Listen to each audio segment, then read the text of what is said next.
cette nouvelle vidéo. C'est une vidéo d'introduction à la lithothérapie où on va parler surtout du lexique et du vocabulaire autour de la lithothérapie. Je pense que c'est intéressant de poser des bases pour que tout le monde sache de quoi on parle quand on utilise certains termes de lithothérapie. On va rester dans des termes qui sont courants et simples et on ne va pas aller en profondeur dans des termes plus techniques. Ça, si vous voulez, plus tard, je vous ferai une nouvelle vidéo à ce sujet. Mais voilà, on va rester sur des bases. Je trouve que c'est très important et je vais vous montrer des exemples. Alors, on est parti. J'ai fait ma petite listoune pour ne pas me perdre au fur et à mesure que je vais vous expliquer tout ça. Et puis, on est parti. Alors, on va commencer par les cristaux, le cristal, ce qu'on entend le plus. Le cristal de roche, les cristaux d'améthyste, etc., etc. Qu'est-ce que c'est qu'un cristal concrètement? Le cristal, c'est un minéral qui a une forme géométrique. Donc il est cristallisé avec des faces planes et des arêtes. Je regarde parce qu'en fait j'ai pris des définitions qui sont concrètes que vous pouvez trouver vraiment dans le dictionnaire parce que je trouvais ça important d'avoir les bonnes définitions, d'accord? Du coup, un cristal, ça va être genre ça. Vous voyez, on a des arêtes bien saillantes. Voilà, et on a des faces planes. Et ici, on a une forme de pointe. Voilà, donc ici, on va avoir un cristal. Notamment ici, un cristal de roche qui est entre le quartz fumé, l'améthyste et le quartz laiteux. En fait, ici, on a de l'améthyste. On a du quartz laiteux et ici on a un quartz et il était en cours de transformation pour devenir une améthyste, mais très certainement que les conditions n'étaient plus favorables pour que le violet se développe et peut-être plus assez de fer au moment de sa cristallisation. Bref, donc voilà un cristal. Ici aussi on va avoir un cristal, ici c'est du quartz rose, d'accord, mais c'est moins évident. Alors, on se rend compte que c'est un cristal parce qu'on a l'habitude du quartz rose, je pense que tout le monde en a déjà vu. Mais finalement, comme il a été cassé, recassé, on a du mal à vraiment se rendre compte. Mais effectivement, si on le regarde de près, il a bien des côtés plats et des arêtes saillantes. Mais il n'a pas une jolie forme, entre guillemets, comme la pointe que je vous ai montrée. On va avoir bien entendu des cristaux de roche où vous voyez ici c'est vraiment 100% naturel, rien n'a été retaillé a priori et on a de jolies arêtes et de jolis plans plats. On va avoir après des pointes beaucoup plus grosses, ça reste un cristal mais c'est pas le fait qu'il y ait une pointe qui forme le cristal, c'est vraiment sa construction qui va nous montrer qu'on va avoir affaire à un cristal. Ici, par exemple, j'ai de la lépidolite et c'est dommage parce que c'est pour ça que le téléphone, c'est pas toujours top. En fait, c'est composé de tas de petits cristaux. Donc, c'est pas la forme. Ici, on est sur un rond parce qu'elle a été roulée, mais elle est composée d'un tas de petits cristaux. Donc, c'est cet amas de petits cristaux qui fait qu'on a cette pierre-là. Donc, voilà. Ensuite, on a les druses. Alors les druses, la définition c'est un tapis de cristaux sur une roche. Donc je vais vous montrer une druse, ici une druse d'améthyste. Donc voilà, c'est un tapis de cristaux, je vais vous le montrer sous plusieurs angles, sur une roche. Et ici on a même une roche avec des cristaux, à nouveau de la roche, des cristaux, à nouveau de la roche, des cristaux. Et on a de l'améthyste et du quartz blanc en fait. L'améthyste c'est un quartz aussi, mais qui est violet. Parce qu'il y a du fer à l'intérieur. Donc voilà, ça c'est une druse. C'est un morceau de roche avec des cristaux. Ensuite on a les géodes. En fait c'est la même chose que la druse, sauf que la géode c'est à l'intérieur d'une cavité. Donc on a pareil une paroi rocheuse entre guillemets, enfin c'est une paroi rocheuse mais du coup c'est pas une roche entière, c'est un petit morceau de paroi rocheuse avec à l'intérieur notre cristallisation quelle qu'elle soit. Ici c'est de la sélénite, donc voilà. Et c'est ce qu'on va appeler du coup une géode. Mais si je cassais cette géode en plein de petits morceaux et qu'on perdait cette cavité, je me retrouverais avec plein de druses de sélénite. Voilà.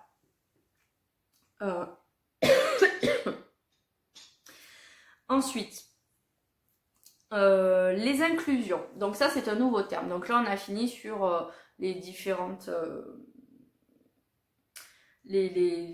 formes, on va dire. Ensuite, on a les inclusions. Les inclusions, c'est la présence d'un minéral dans un autre minéral. Par exemple, il peut arriver, alors je ne sais pas si vous allez le voir, ici j'ai du quartz, du cristal de roche avec des inclusions de tourmaline. Donc en fait, c'est un cristal de roche qui s'est formé et il y a eu de la tourmaline en même temps et du coup, l'un est inclus dans l'autre, tout simplement. Donc il peut arriver que vous ayez des minéraux avec plusieurs compositions chimiques qui confèrent des formes et des propriétés différentes. Vous pouvez avoir dans un cristal de roche, par exemple, des inclusions de tourmaline en bâton, alors que le cristal, lui, a une forme de pointe, par exemple. Ici, c'est pas le cas, hein, c'est un cristal tout simple. Ici, on pourrait dire que à certains endroits, on a de l'améthyste avec des inclusions de cristal de roche. On pourrait le dire. Pourquoi pas? Voilà, ça c'est fort, fort, fort possible. Donc il se peut que vous ayez des pierres qui soient non pas impures, mais qui soient composées de plusieurs minéraux. Du coup, vous avez des couleurs et des formes différentes sur une même pièce. Ensuite, on a les gemmes. Alors les gemmes, la définition c'est pierres précieuses, fines ou ornementales, qui répondent à des critères. Ces critères vont être des critères de qualité, de couleur ou de transparence. Toutes les pierres peuvent être des gemmes ou pas. On peut avoir un cristal de roche de qualité gemme et on peut avoir un cristal de roche de qualité non gemme. Ça va vraiment dépendre du cahier des charges et des critères que l'on va sélectionner. Généralement, il faut que la pierre soit le plus pure, la plus pure possible, avec très peu de, voire pas du tout de, avec une très bonne transparence, pas du tout de bulles ou d'aspérité. Il faut qu'elle soit vraiment parfaite, d'accord, pour que quand on va la travailler, elle ait un aspect le plus beau possible, qu'elle soit facile à travailler, qu'elle ne se casse pas. Voilà, enfin, ça va comprendre tout un tas de critères, mais ça, il faut regarder après au niveau de la joaillerie, ce qui est déterminé. Et en plus, d'un pays à l'autre, les critères changent. D'ailleurs, les pierres précieuses. Alors, une pierre précieuse, ça va être différent d'un pays à l'autre. En France, on a 4 pierres précieuses. On a le saphir, l'émeraude, le diamant et le rubis. Voilà. Mais il y a d'autres pays où on va ajouter d'autres pierres en tant que pierres précieuses. Et dans les pierres précieuses, on a des pierres précieuses de qualité gemme et de qualité non gemme. Voilà. Ça dépend de ce qu'on recherche en fait. Et ensuite, on a les pierres fines. Avant, on appelait ça les pierres semi-précieuses, mais c'est un terme qui est interdit en France de par la loi. Donc, si vous entendez ce terme, c'est parce qu'il est populaire, mais en joaillerie, en tout cas, c'est interdit. On parle de pierres fines. Et les pierres fines, c'est quoi? C'est des pierres de qualité gemme. Voilà. C'est pour ça que je vous disais, il y a des pierres précieuses qui peuvent ne pas être de qualité gemme et on peut avoir des pierres fines, donc non qualifiées de précieuses, mais de qualité gemme. Voilà, et ensuite on a les pierres ornementales, donc c'est toutes les pierres qui vont être utilisées en décoration et en bijouterie, en ornementation. Donc c'est des pierres de qualité gemme ou pas, mais généralement c'est plus des... j'ai pas envie de dire rebut parce que c'est pas très glamour, mais c'est tout ce qui est pas utilisable parce que la qualité n'est pas suffisamment bonne. Mais des fois la qualité, ça veut pas dire que la pierre elle est moche ou quoi, ça veut dire que par exemple la couleur ne répond pas à un cahier des charges précis. Voilà, donc du coup on va les utiliser en ornementation. Voilà, ensuite, ce que je voulais vous dire, eh bien finalement il existe des pierres qui ne sont donc pas des cristaux, mais qui vont être brutes, ou qui vont être roulées, ou qui vont être taillées. Il y a aussi des pierres qu'on va appeler cristaux. Et pareil, on va pouvoir les tailler, les rouler ou les garder brutes. Alors brute, ça veut dire que comme on la ramasse, on la laisse. Bien souvent, on appelle pierre des minéraux qui sont extraits de façon violente.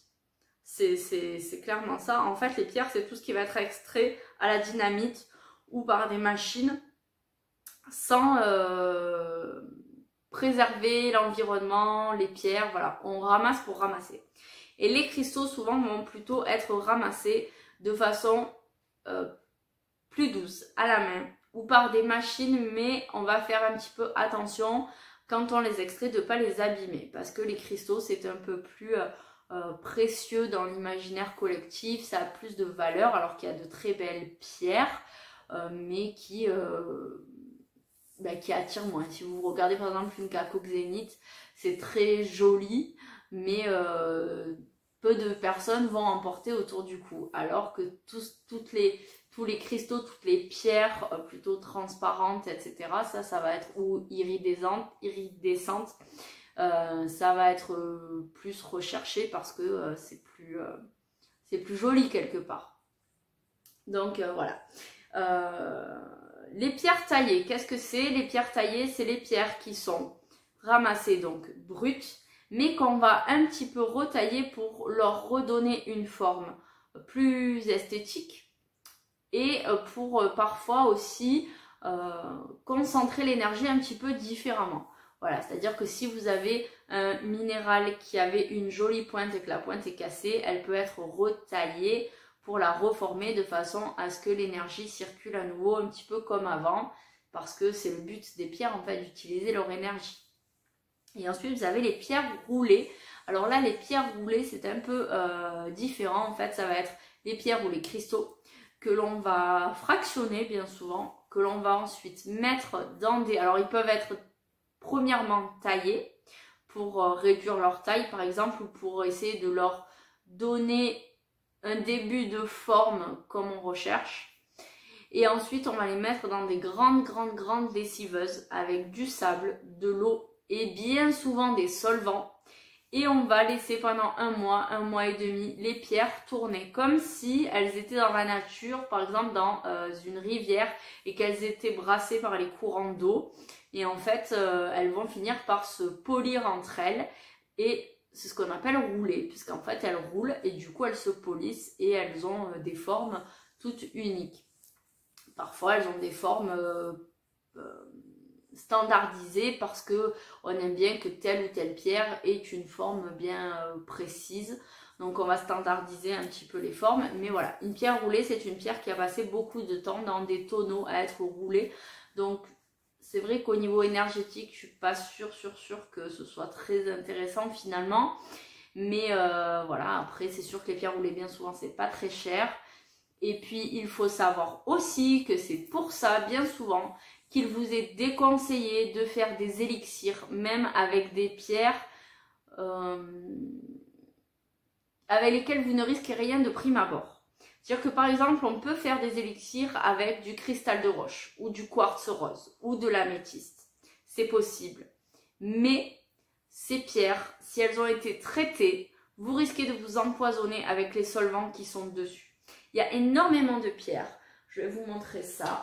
Comme ici par exemple j'ai une calcite qui a été traitée.